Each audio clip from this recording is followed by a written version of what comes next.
Olá pessoal, aqui estamos de volta com nossa aula de número 3 do nosso módulo de redes de computadores pesado para a Polícia Federal. E nós estamos aqui usando agora os nossos slides velhos, slides de antigamente, os slides que eu usava em 2013, 2012, 2013, por aí. Então tome aí 5 anos com esses slides. O assunto de redes não muda muito. A gente vai ter algumas evoluções, claro, mas o assunto de redes em si não muda muito. Eu vou usar esses slides aqui para mostrar algumas coisas que não estão nos slides novos. E, sinceramente, eu não tenho muitos slides novos. A gente só tem, acho que uns 50, 60 slides novos. E aqui eu tenho 200 e poucos slides com o conteúdo todo, então é isso que a gente vai trabalhar. Certo? Então, vamos rever aqui rapidamente alguns meios de transmissão, porque nós vamos trabalhar com cabo de par trançado um pouco além do que tem naqueles slides lá. Então, me acompanhe aqui. Eu acho que eu consigo ajustar aqui a tela para que eu não atrapalhe tanto. Vai ficar parte do meu desktop aqui atrás, né? Meus arquivos, mas vamos lá. O importante é que eu não atrapalhe tanto vocês, certo? Então, o cabo de par trançado, a gente já sabe o que é. O cabo formado por 8 fiozinhos, né? 4 pares normalmente, trançados 2 a 2. Você já sabe, esse texto está tudo aí no slide, então eu não vou ficar passando texto aqui, certo? Já sabemos o que é o UTP e o UTP, o UTP e o STP nós já sabemos também, já vimos as fotos, já expliquei isso, certo? Olha só, existem várias categorias de cabo de par trançado. Existem as categorias 1. Quando o cabo de par trançado foi desenvolvido, ele foi desenvolvido inicialmente para telefonia. Então havia um cabo que ainda é comum hoje, que é aquele cabo que vai até a tomada do telefone. Não tem a tomada do telefone? Onde você pluga lá o telefone fixo, se é que você ainda usa telefone fixo, né? Até alguns anos atrás era normal explicar a tomada do telefone fixo. Hoje em dia quase ninguém usa mais telefone fixo, né? Mas vamos lá. Aquela tomadinha lá tem um RJ, o conector de acrílico pequenininho do telefone que pluga lá na parede, é um RJ11, não é um RJ45. RJ45 é o da rede, né? Mas o RJ11 é um conector de acrílico pequenininho, que tem quatro conexões. Bom, a gente usava o cabo categoria 1, que era somente um par. Só usava um único par de fios, trançado. Depois foi evoluindo, categoria 2, categoria 3, categoria 4, e aí vai. O categoria 5E ou 5E, ou o categoria 5 também, era a categoria de cabo que usa 4 pares. Ou seja, 8 fios. Ou seja, a rede que nós conhecemos, a rede local que nós conhecemos, durante muito tempo usou os cabos categoria 5 e categoria 5E, certo? Esses cabos azuis, né, que a gente costuma usar, eu não tenho aqui um, né? Também não ia adiantar não, porque como a tela aqui atrás de mim é azul, na hora que eu mostrasse o cabo, ele ia aparecer transparente. Mas de todo jeito, o cabo de rede, eu acho que eu tenho aqui. Pronto, eu tenho, mas eu espero que não corte. Olha aí, cortou, tá vendo? Fica transparente, é a mágica de Daniel Azulay, tá vendo? O cabo normal de rede. O cabo normal de rede é categoria 5. Já existem hoje os categorias 6 e categoria 7, que são bem mais caros, mas são usados em redes de maior velocidade, certo? As redes de 100 megabits usavam até categoria 5E. As redes de 1000 megabits, redes de locais de maior velocidade, costumam recomendar o uso do cabo categoria 6 ou do cabo categoria 7, certo?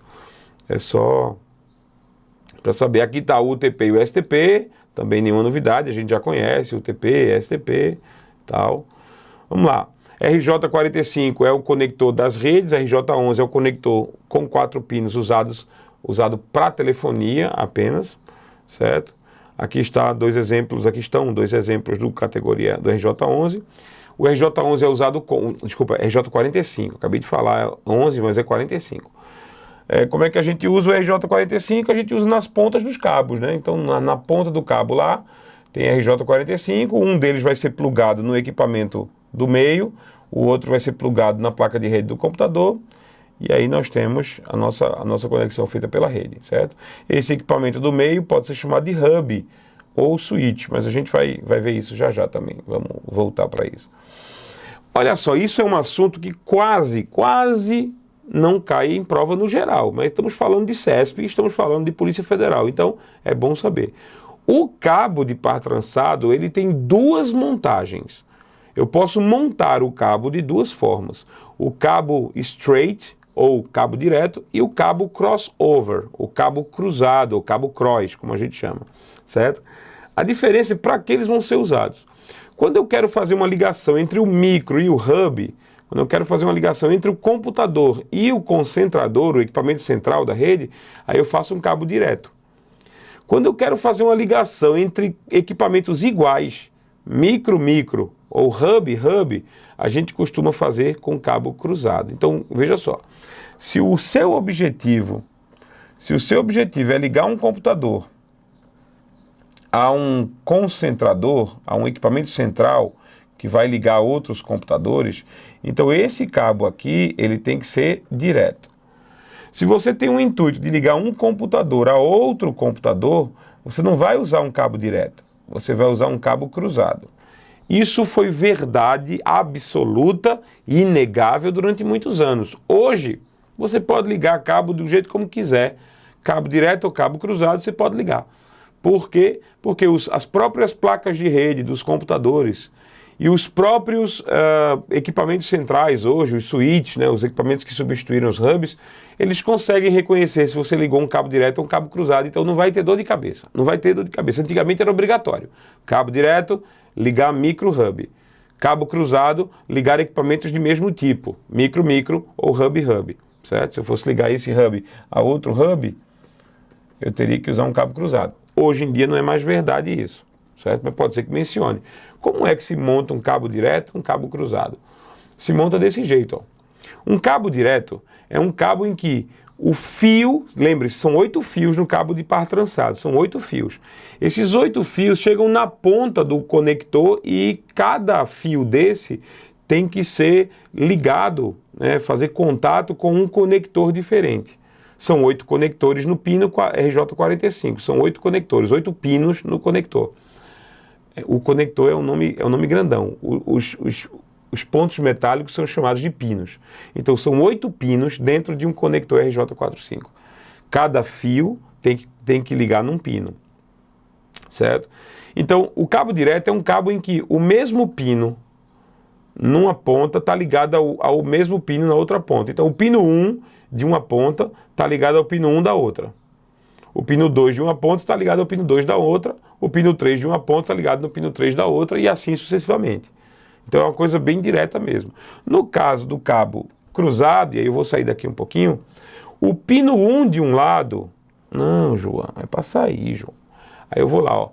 O pino 1 de um lado está ligado no pino 3 do outro. O pino 2 de um lado está ligado no pino 6 do outro. E vice-versa, o pino 1 do outro lado está ligado no pino 3 e o pino 2 do outro lado está ligado no pino 6. Então a ligação é essa, e até matematicamente fácil de lembrar. 1 está para 3, assim como 2 está para 6, certo? 1 está para 3, assim como 2 está para 6. A inversão só acontece nesses pinos, ok? Por quê, João? Porque os pinos 1 e 2 são usados para transmitir dados. Os pinos 3 e 6 são usados para receber dados. Essa expressão TX, RX é comum para isso. Pino 1 e pino 2 são usados para transmitir. Pino 3 e pino 6 são usados para receber. Por isso a gente usava cabo crossover, porque quando um computador estivesse transmitindo através dos pinos 1 e 2, o outro computador estaria recebendo naturalmente através dos pinos 3 e 6, ok? E vice-versa. É isso. Você percebe que nós temos 2 canais de transmissão. Nós temos 1 e 2 para 3 e 6 de um lado, 1 e 2 para 3 e 6 do outro. Então nós temos 2 canais independentes de comunicação. É possível, através de um cabo crossover, fazer transmissão full duplex? Perfeitamente possível. É perfeitamente possível, num cabo cruzado, você fazer transmissão full duplex. Por quê? Porque nós temos 2 canais, nós temos 2 caminhos independentes, né? Tá aí, olha que legal, já é uma coisa que esse assunto eu não mostro o tempo todo, mas estamos falando de CESP, estamos falando do que pode aparecer, certo? Vamos lá. Tá aí a informação, sobre o pino 1 e pino 2, né, para quem envia e quem recebe. E uma coisa que é importante, meus amigos, por favor, olha só, o cabo de par trançado, tanto o UTP quanto o STP, a recomendação do padrão de montagem de cabos, né, dos padrões internacionais de montagem de cabos, é que a extensão máxima de um segmento de cabo não pode ser mais do que 100 metros. A extensão máxima é 100 metros. Por exemplo, você vai estender um fio de UTP entre dois computadores. Esse fio não pode ter mais do que 100 metros. Aí você diz, mas João, 100 metros é muito, na minha casa não tem isso. É claro que na sua casa não tem, mas em prédios pode ter. Você vai ligar um prédio com, sei lá, 7 andares, pode ser que um cabo atinja 100 metros. Então, para evitar isso, você tem que montar a sua rede de modo que cada segmento, cada pedaço de cabo não tenha mais do que 100 metros. Essa é a definição da padrões de montagem internacionais de redes, ok? Vamos continuar aqui. Vamos falar de um cabo antigo que os outros slides não tinham, que é o cabo coaxial. O cabo coaxial também é um cabo metálico, ele também transmite energia elétrica. Ele tem um centro metálico, que é o positivo, tem um isolante de borracha, tem uma malha metálica que atua como negativo e tem a capa do cabo final. Então, o cabo coaxial é um cabo antigo, ainda é usado hoje, viu? O cabo coaxial ainda é usado hoje em TV a cabo. Se chega na sua casa uma TV a cabo, é provável que seja cabo coaxial. Ou hoje já estão trazendo TVs digitais em fibra ótica, certo? Então o cabo coaxial realmente ele está sendo amplamente substituído. Ainda existem redes com cabo coaxial, redes locais, muito difícil. Existiam, na década de 1980 até o meio da década de 1990 era comum fazer rede de computadores com cabo coaxial. Mas hoje não mais. O cabo coaxial perdeu o reinado para o par trançado e agora para a fibra ótica.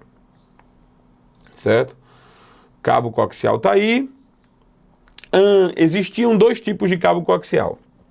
O cabo coaxial grosso, ou thick, era o cabo coaxial que permitia um segmento de até 500 metros. Ele transmitia sinais com até 500 metros. E o cabo thin, ou cabo fino, é um cabo mais recente, menos antigo, na verdade, certo? E ele ia até 185 metros, certo? Isso é o que você precisa saber sobre cabo coaxial. Os conectores do cabo coaxial, ó, aqui uma foto de um cabo fino. Aqui, eu não tenho nem foto do cabo grosso, tá vendo? Vai ver que naquela época nem máquina de fotografia existia. Estou brincando, existia, mas não achei foto do cabo grosso. Mas tá aí o cabo coaxial fino e os conectores que eram usados para o cabo coaxial fino, ou que são usados para o cabo coaxial fino, são chamados conectores BNC, certo? São esses conectores rosqueados aqui, né? Aqui está um conector T do tipo BNC, tá? Então, existem vários tipos de conectores, mas todos eles com essa conexão aqui. Lembra dela? Você já deve ter conectado isso em antena. Com certeza, você já deve ter conectado isso em antena, seja antena digital, seja qualquer tipo de antena, você já deve ter usado um rosqueador desse aí para conectar. Bom, os cabos, os conectores BNC, eles são usados nos cabos finos, certo? O conector do cabo grosso era chamado conector vampiro. Se esse termo cair na prova, não sei o que do conector vampiro, não se usa mais isso não, minha gente. O conector vampiro era um negócio grande assim, parecia... Eu vou pegar um switch meu aqui, mas um conector vampiro, esse aqui é um switch, certo? Isso aqui, ó, é um switch para ligar, aqui estão as portas para ligar a placa de rede, certo? Os fios. Mas imagina, o conector vampiro era um troço mais ou menos desse tamanho, que tinha um mecanismo que furava o cabo grosso. Por isso o nome vampiro. Ele tinha 2 dentes que furavam o cabo grosso. Era uma coisa... parecia uma máquina de tortura medieval. Certo? Então, não existe mais, mas se mencionarem na prova, não vai dizer... não. Eu já vi o nome termo vampiro, certo? E era assim que uma rede de cabo coaxial era construída. Você passava um cabo grande, ó... passava um cabo grande na extensão da empresa... E aí você ligava com o conector T. Você tinha que cortar o cabo para conectar esse T. Tinha que cortar mesmo o cabo para fazer a conexão do T, certo? Então, era assim que uma rede em cabo coaxial tinha que ser montada. Nas extremidades da rede, era necessário haver um fechamento, um chamado terminador. Então esse conector no final é um terminador. Por quê? Porque se o cabo coaxial ficasse aberto, em qualquer rompimento de cabo, qualquer coisa, o cabo coaxial começava a atuar como uma antena. Aí ele começava a captar sinais de rádio, sinais de tudo, e isso interferia na qualidade da transmissão de dados, fazia com que a rede não funcionasse direito. Portanto, no final das redes de cabo coaxial, sempre tinha que ter um terminador, uma espécie de conector para fechar o cabo, certo? Bom, vamos ver se a gente tem mais alguma coisa para ver ainda nesse nosso vídeo, caso contrário, a gente já segue para o próximo, certo? Fibra ótica a gente já viu, né? Rapidinho, nós temos o núcleo de vidro, um plástico que reflete e uma capa externa, certo? Sobre fibra ótica, para a gente terminar aqui, nós temos dois tipos de fibra ótica, a fibra ótica multimodo e a fibra ótica monomodo. No seu material escrito tem até mais detalhes sobre isso. A multimodo índice degrau, a multimodo índice gradual, tem essas classificações. Numa fibra multimodo, o núcleo de vidro é mais grosso. Então a fibra o sinal luminoso pode resvalar em vários ângulos, certo? Numa fibra monomodo, o núcleo é mais fino. Ele aqui, eu estou medindo, esse núcleo de vidro é mais fino. Então a luz, ela basicamente trafega sem resvalar. Ela basicamente trafega em linha reta. Essa é a monomodo. As fibras monomodo são mais caras, são mais difíceis de fazer e fazem com que um sinal luminoso atinja mais distância. Por quê? Porque se o negócio fica andando assim, né, resvalando, a distância que o sinal luminoso usa para enfraquecer, no final das contas, no cabo é menor. Se você anda em linha reta, você vai usar o máximo possível da distância que a luz alcança, sem ficar batendo, ricocheteando nas paredes do cabo, certo? Então, monomodo e multimodo são assim. Existem vários tipos de multimodo, índice degrau, índice gradual, tem no seu material. Acho que é um pouco exagerado saber isso, mas está lá no seu material já, certo? E as ondas eletromagnéticas nós já conhecemos. Portanto, a gente chega no final do nosso vídeo aqui. Deixa eu ver. A gente chega aqui no final do nosso vídeo. Nós vamos voltar no nosso próximo vídeo, provavelmente com os slides bonitos, novos, né? Para a gente ter aquela organização bonitinha. E depois a gente vai voltar para os slides hardcore. Eu estou dizendo assim, eu estou usando slides Nutella, bonitinhos, novos, que eu não consegui terminar a apresentação toda, e slides raiz, que são slides com muito texto, mas com muito conteúdo.